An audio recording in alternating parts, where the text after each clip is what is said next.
I'm Maria Gabriel A. Fortes discussing the continuation of Fake 10 Lesson 1, titled The Site of the First Mass in the Philippines.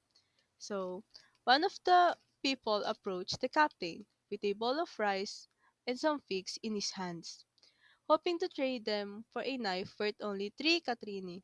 Despite the captain's offers of money, including showing him a ducado, the native insisted on a knife. Eventually, the captain arranged to give him a knife. Later on, when one of the crew went ashore for water, a native offered a large gold crown in exchange for 6 strings of glass beads, but the captain declined the trade to establish that their goods were valued more than the native golds. So, some group of indigenous people living on the island of Mazua that is characterized as heathens who dress in tree-woven cloth, and they are also known as heavy drinkers. So their women wear tree cloth from the waist down, and their long black hair reaches the ground. They have holes pierced in their ears that filled with golds. A significant aspect of their culture involves chewing areca fruit, which they prepare by cutting it and wrapping it in betel leaves mixed with lime. That results in red stained mouth. So this practice is essential for their health as they believe that they would die without it. The island is rich in various resources including animals, fruits, and golds, and is located at a latitude of approximately 9.67 degrees north and a longitude of 162 degrees east, situated 25 leagues off Aquada. A 7 day stay in the region before setting sail northwest, passing by the 5 islands that named Ceylon, Bohol, Canighan, Baybay, and Katighan. Notably, Katighan is home to large bats that taste like chicken. The island also hosts various birds, including doves, turtle doves, and large blackbirds that lay sizable eggs. So, they buried it in the sand, which hatch due to the heat.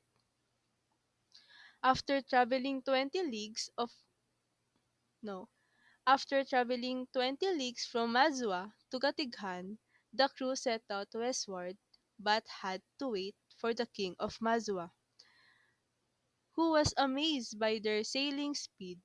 Eventually, they continued their journey to Zubu, which is 15 leagues from Katighan. As the arrival of the expedition at the port of Zubu on April 7, while they're walking, passing some village, where they saw many houses built upon logs.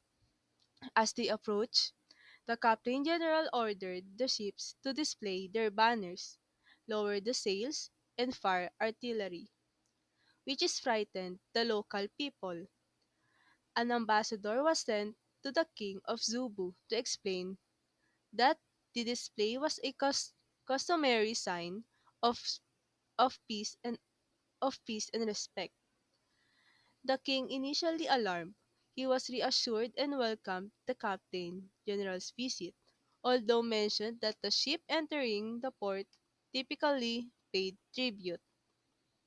The Captain General's representative asserted that they did not pay any tribute to any lord, emphasizing the power of their king, which is King of Spain.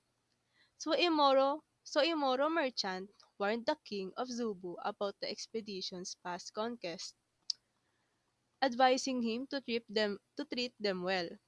The king decided with to consult with his advisors and promised to respond the next day. Afterward, the crew enjoyed a meal provided by the king, and the influential king of Mazwa came ashore to speak with the king of Zubu, highlighting the diplomatic nature of the visit.